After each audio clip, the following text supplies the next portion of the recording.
एक टेस्टिमनी से मिलवाता हूँ आपको, उस टेस्टिमनी को थोड़ा सुनाता हूँ मैं आपको। आपको लगता है ये काम आपके लिए बड़ा मुश्किल है? मैं बताता हूँ आपको ये काम कितना मुश्किल है। आपको लगता होगा कि आपको लोग मना करते हैं, तो आपको दिखाना चाहता हूँ कि लोग मना करने के बाद भी वो किस तरीके से सफल होते हैं।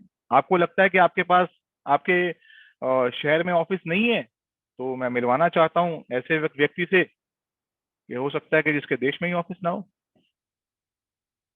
मिलना चाहोगे? मैं एक ऐसी पर्सनैलिटी को बुलाना चाहता हूँ आपके बीच में। 28 साल की एक लड़की है, फीमेल है, फॉरएवर बिजनेस कर रही है, दिल से कर रही हैं, जोश से कर रही हैं, जुनून से कर रही हैं। आपसे कुछ समय पहले मेरे से उनकी मुलाकात हुई सोशल मीडिया पे।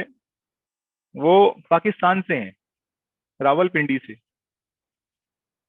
जिस देश में एफएलपी का ऑफिस नहीं है, उस देश में वो लड़की वो बिजनेस कर रही है। तो मैं उनसे कुछ क्वेश्चंस पूछूंगा, वो आपको उसका जवाब देंगी।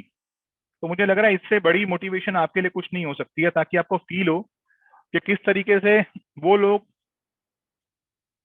इस सिचुएशन में होकर के भी, जहां पर गर्ल्स को बहुत ज्यादा फ्रीडम नहीं है, बहुत हिदायतें हैं, अपनी तस्वीर को आगे ना लाना, अपने फेस को आगे ना लाना। उन्होंने मुझे बताया कि हम रील्स नहीं बना सकते, कम्युनिटी अलाउ नहीं करती रील्स बनाना इंस्टाग्राम पे।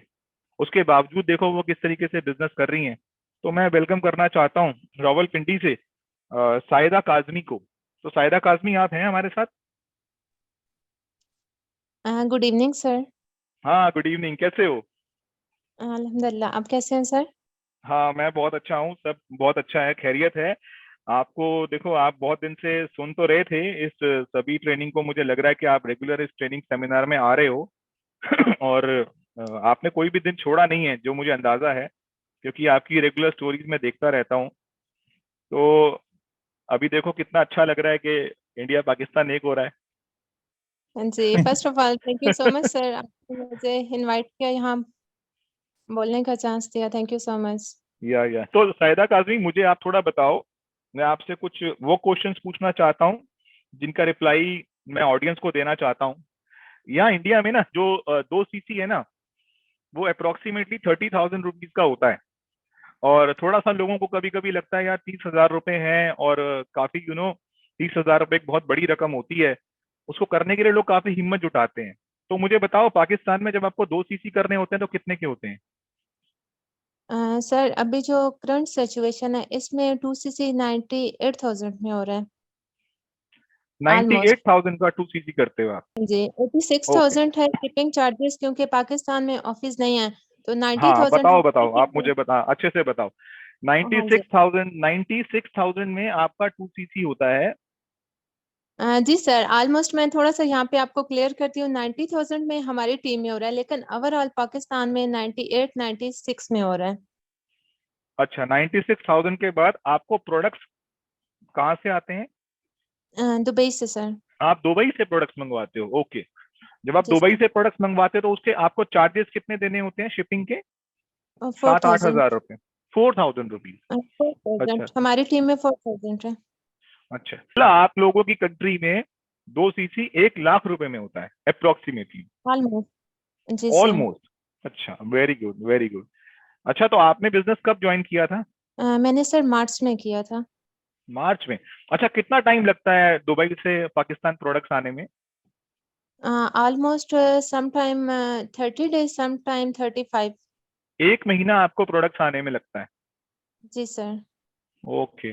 तो ऐसी क्या अंदर से ऐसा क्या जोश और जुनून है कि पाकिस्तान में होते हुए, जहां पर अभी फॉरएवर का ऑफिस नहीं है, एक दूसरी कंट्री में 1 लाख रुपए का बिजनेस, 1 लाख रुपए ट्रांसफर करना, उसके बाद 1 महीने के बाद प्रोडक्ट्स आपके घर पर आना, ये तो बड़ी हिम्मत वाली बात होती है। तो ऐसा आपके अंदर क्या पैशन है फॉरएवर को लेकर के? सर बेसिकली मैं अपना थोड़ा सा अगर आपको जर्नी कहूँ तो मैं होम ट्यूटर थी, और मैं विलेज से बिलोंग करती हूँ, बहुत बैकवर्ड्स एरिया है यहाँ पे। और यहाँ पे जैसे कि आपने बताया कि हमें कुछ भी अलाउ नहीं होता, इवन घर से बाहर जाना तक, जॉब तक की मुझे परमिशन नहीं थी। तो फर्दर मैं कुछ अच्छा देख रही थी ऑनलाइन, और ऑनलाइन का बताऊँ कि मुझे व्हाट्सएप के अलावा मैं कुछ और अदर सोशल मीडिया यूज नहीं करती थी। तो यहाँ पे मैं नहीं कह सकती कि मैं अपनी मर्जी से आई थी, क्योंकि ऑनलाइन चीजें मुझे स्कैम लगती थी, क्योंकि बहुत ज्यादा स्कैम पाकिस्तान में हो रहा है। तो यहाँ पे मुझे इस प्लेटफॉर्म का भाई के थ्रू पता चला। फर्स्ट डे की जो मैंने ट्रेनिंग्स ली थी, मुझे लगा था कि ये कोई स्कैम है, लेकिन जैसे जैसे जैसे मैंने ट्रेनिंग्स ली, 2 डेज की ली, 3 डेज, 4 डेज, 5 डेज की जब मैंने कंप्लीट ली, तो मुझे आप कह सकते हैं कि वो रातों की नींद मेरी उड़ चुकी थी। मुझे लगा कि ये फॉरएवर वही प्लेटफॉर्म है जिसकी मुझे इतने टाइम से तलाश थी, क्योंकि मेरे ड्रीम्स बहुत बड़े थे और मैं होम ट्यूटर थी, 15,000 मेरी अर्निंग थी। तो जब मैंने फॉरएवर को अच्छे से स्टडी किया, ऑलमोस्ट 15 डेज मैंने इसको स्टडी किया, क्योंकि पाकिस्तान में सबसे बड़ा जो प्रॉब्लम मेरे साथ रहा था, यहाँ पे ऑफिस नहीं थे, फैमिली को सेटिस्फाइड करना बहुत मुश्किल था। उसके बाद मैंने जब रिसर्च किया, मुझे लगा कि ये प्लेटफॉर्म वही प्लेटफॉर्म है जिसकी इतने टाइम से मैं जिसके लिए स्ट्रगल कर रही थी, जिसको मैं ढूंढ रही थी, जिसको मैं सर्च कर रही थी। तो फर्दर जो सबसे बड़ा मेरा चैलेंज आया, मुझे समझ तो आ गई फॉरएवर क्या है। जिस भाई ने मुझे बताया, उन्हीं ने फिर मुझे मना किया जब इतनी बड़ी इन्वेस्टमेंट का सुना कि नहीं नहीं, ये तो स्कैम भी हो जाता है, आप रहने दो। लेकिन मुझे क्योंकि समझ आ चुकी थी कि फॉरएवर क्या है, मुझे बहुत लोगों ने मना किया, इवन उन लोगों ने मना किया जिन्होंने फॉरएवर का नाम तक पहली दफा सुना था। हमारी अगर चकवाल एरिया की बात करें, तो यहाँ पे नेटवर्क मार्केटिंग का कोई कॉन्सेप्ट नहीं है। यहाँ पे इसको चेन सिस्टम समझा जाता है। तो मुझे काफी लोग मना करने वाले हैं। आप कह लें कि कोई ऐसा पर्सन नहीं था मेरी जर्नी में जिसने मुझे कहा हो कि आप इसको करो। एनीवेज मैंने किसी की बात नहीं मानी, मैंने इसको कंटिन्यू किया। स्टार्ट में मुझे प्रॉब्लम 2CC में आया। और सर, आपको मैं यहाँ पे एक बात, आई थिंक आपको पहले, इससे पहले नहीं पता था कि पाकिस्तान में मैं पहली लड़की थी जिसने विदाउट इन्वेस्टमेंट 2CC किया था। और मेरी ऑलरेडी पाकिस्तान में एक सक्सेस स्टोरी भी है, क्योंकि मैं इसको करना चाहती थी। बहुत से लोग आते हैं 2CC प्लान सुन के चले जाते हैं, तो ये वो लोग होते हैं जो जिंदगी में कभी कामयाब नहीं हो सकते। तो जब मैंने इसको रिसर्च किया 2CC प्लान, फिर मैंने यूट्यूब पे वीडियोस देखी, कुछ वीडियोस मेरे सामने आई, सोशल मीडिया पे मैंने कुछ वहां पे पोस्ट डाली, लेकिन मुझे 50 लोगों से मेरी बात हुई थी। सबने कहा था 2CC ऐसा नहीं होता जैसे आप कह रही हैं, क्योंकि पाकिस्तान में किसी ने किया नहीं था। एनीवेज मैंने उसको 22 डेज में कंप्लीट किया। उसके बाद जो स्टार्ट में प्रॉब्लम मुझे आया कि अब आगे फर्दर काम कैसे करूंगी, क्योंकि मेरा फ्रेंड सर्कल बिल्कुल ना होने के बराबर है। तो मैंने यहाँ पे मेरा फर्स्ट मंथ ही मेरा पे आउट 26,000 का था। तो मुझे ये, क्योंकि आपको पता है पाकिस्तान में ऑफिस नहीं है, 3 को हमें कंपनी मेल करती है कि आपका इतना बोनस बन गया है। तो 15 को उस टाइम मुझे ये प्रॉब्लम आया कि सबने कहा कि ये बस कंपनी ने आपको, एक वो कह सकते हैं ना, क्योंकि ये सब फ्रॉड समझते थे। तो फिर मैंने रिसीव किया 15 को। फिर सेकंड पे आउट मेरा सबसे हैवी पे आउट आया अच्छा, 15 को 88,000। जिस देश में ऑफिस नहीं है वहां पर भी 15 को बोनस आ गया। जी सर। एक्सीलेंट, 15 को प्राउड टू मेरे, फॉर एवर। या ये है फॉर एवर की पावर। एक्सीलेंट। बिल्कुल सर। तो फैमिली को थोड़ा थोड़ा मुझ फॉर एवर पे बिलीव होने लगा। सेकंड पे आउट मेरा 88,000 का था।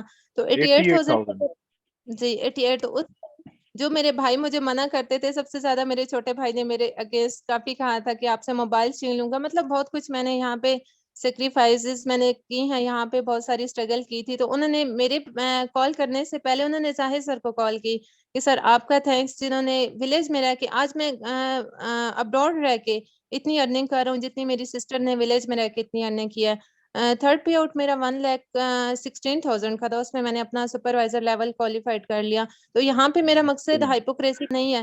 तो यहाँ पे पर्पस बताने का ये है कि विलेज में एक बैकवर्ड सा एरिया, जिसके कोई, जहाँ पे मैं बाहर रह के मुझे अलाउ नहीं है वर्किंग करना, सोशल मीडिया बिल्कुल मैं यूज ही नहीं करती थी, फेसबुक का मुझे पता ही नहीं था। फॉरएवर में आने के बाद मैंने फेसबुक को यूज किया। वो लड़की जब यहाँ पे बहुत कुछ कर सकती है, आज अल्हम्दुलिल्लाह 1,90,000, 85,000, 95,000 इस तरह की मैं अर्निंग कर रही हूँ कंटिन्यूसली से। मैं कर सकती हूँ, तो आज मेरे पास कुछ लोग आते हैं जो कहते हैं कि ये हम नहीं कर सकते। तो मेरा उनसे यही कहना होता है कि अगर मैं कर सकती हूँ तो आप क्यों नहीं कर सकते। तो फॉर साइदा एवर एक आपने, ऐसा, हाँ साइदा, आपने अभी तक कितने असिस्टेंट सुपरवाइजर्स बनाए? ऑलमोस्ट 46। 46 असिस्टेंट सुपरवाइजर्स बनाए हैं आपने पाकिस्तान में। एक्सीलेंट। जी 46 सर। एक बहुत बड़ी अचीवमेंट है। जहां पर के अभी तक ऑफिस नहीं है, लोगों में अभी तक नेटवर्क मार्केटिंग को लेकर के इतने डाउट्स हैं, लोग एमएलएम को चेन सिस्टम समझते हैं, लोगों को लगता है स्कैम हो सकता है। वहां पर आपने 46 असिस्टेंट सुपरवाइजर बनाए, तो ये तो एक प्राउड की बात है आपके, मतलब हम आप पे प्राउड करते हैं। और एक बात बताओ कि जिस ग्रुप से आप हो, टैग ग्रुप से आपका, उसके बारे में क्या कहना है? सर इस ग्रुप के बारे में मैं पूरे पाकिस्तान में यही बात करती हूँ कि सर पाकिस्तान में जो भी वर्किंग हो रही है हाइपोक्रेसी पे, यहाँ पे अगर किसी मैनेजर से बात करें तो वो आपको एलोवेरा जेल के बारे में नहीं बता सकेगा, लेकिन हमारी टीम का एक असिस्टेंट सुपरवाइजर भी हमें किसी को भी एलोवेरा जेल के बारे में बता सकता है। यहाँ पे नॉलेज पे बात की जाती है, यहाँ स्किल्स पे बात की जाती है, पर्सनल डेवलपमेंट पे बात की जाती है, जबकि पाकिस्तान में जस्ट हाइपोक्रेसी मैंने देखी है। Very good. सो मैं आपको बधाई देता हूँ। आपकी अपलाइन जाहिद अकरम ने बड़ी मेहनत करी है आपके ऊपर। मैं इतने अच्छे एफर्ट्स के लिए मैं जाहिद को दिल से बधाई देता हूँ, क्योंकि जाहिद एक बहुत ही जबरदस्त लीडर हैं। और आने वाले समय में मुझे पता है कि जाहिद ने आपको पाकिस्तान के माध्यम से बहुत अच्छा प्रूव भी करेंगे एफएलपी इंडस्ट्री में। और मैं आपको मैसेज इंशाल्लाह। देना चाहता हूँ कि जब हम थोड़ा ग्रो करते हैं तो दो तीन चीजें हमारे साथ होती हैं कि एक तो थोड़ा हमें जितना ग्रो करना चाहिए उतना हमें हम्बल होना चाहिए, क्योंकि ये बिजनेस जितनी और कोई बिजनेस में और किसी भी इंडस्ट्री में सफलता होती है तो वो सफलता क्या होती है ना, वो थोड़ा एक एटीट्यूड लेकर आ जाती है हमारे अंदर। लेकिन फॉरएवर में अगर हमें रियल सक्सेस अचीव करनी है तो हमको ये कोशिश करना है कि हमारे पास जो 46 असिस्टेंट सुपरवाइजर्स हैं हम उनमें से कुछ अपनी पावरफुल लाइन को आइडेंटिफाई करें और उनमें से हम लोग 5 लोगों को सुपरवाइजर्स बनाए ताकि हम मैनेजर बने। तो कहने का मतलब ये है कि एक इंग्लिश में अक्सर एक लाइन बोलता था कि that don't use people to grow your business, use this business to grow people. तो लोगों का इस्तेमाल, don't use people to grow your business, लोगों का इस्तेमाल मत करना, इस बिजनेस का इस्तेमाल करना लोगों को ग्रो करने के लिए। अक्सर लोग क्या करते हैं ना कि अपने आप को ग्रोथ करने के लिए लोगों का इस्तेमाल कर देते हैं। उनको बोलते हैं तुम पैसे लगा दो, तुम 10 सीसी का प्रोडक्ट ले लो, मेरे मैनेजर बनने में 10 सीसी कवर हो जाएंगे, तुम एक काम करो तुम 10 सीसी ले लो, तुम 5 सीसी ले लो। वहां पर क्या हो रहा है ना, लोग हम पे भरोसा करके पैसे तो लगा रहे हैं, लेकिन बाद में देखते हैं कि यार सिर्फ हम ही मैनेजर बन जाते हैं और थोड़े दिनों के बाद ना केवल हम अकेले मैनेजर बन के रह जाते हैं। तो आपको एक ऐसा मैनेजर बनना है, एक तो आपके अंदर बिल्कुल भी एटीट्यूड नहीं आना चाहिए, आपको उतना हम्बल होना है। और अभी आपको बहुत प्रॉब्लम्स आएंगी, इतनी आसानी से आप मैनेजर बनोगे नहीं। लेकिन एक बात याद रखना, अगले आने वाले 4 महीने, 6 महीने, एक साल में जब आप एक बहुत स्ट्रांग मैनेजर बन के निकलोगे ना तो आप पाकिस्तान में मैनेजर बनाने की मशीन बन जाओगे। जो भी व्यक्ति आपके ग्रुप में आएगा वो आपके साथ बिजनेस बिल्डअप करके अपने सपनों को भी पूरा करेगा और आप हमें आने वाले टाइम में जरूर एक अच्छे इंटरनेशनल प्लेटफॉर्म पे मिलोगे। So wish you all the best. और समय समय पर थैंक यू जब सर। जब हमें लगेगा आपकी अचीवमेंट्स बढ़ रही हैं, लोगों के सामने आपको आना चाहिए, तो आपकी अचीवमेंट्स लेकर के हम दोबारा आएंगे। So thank you Sahida Kazmi. Thank you so much sir.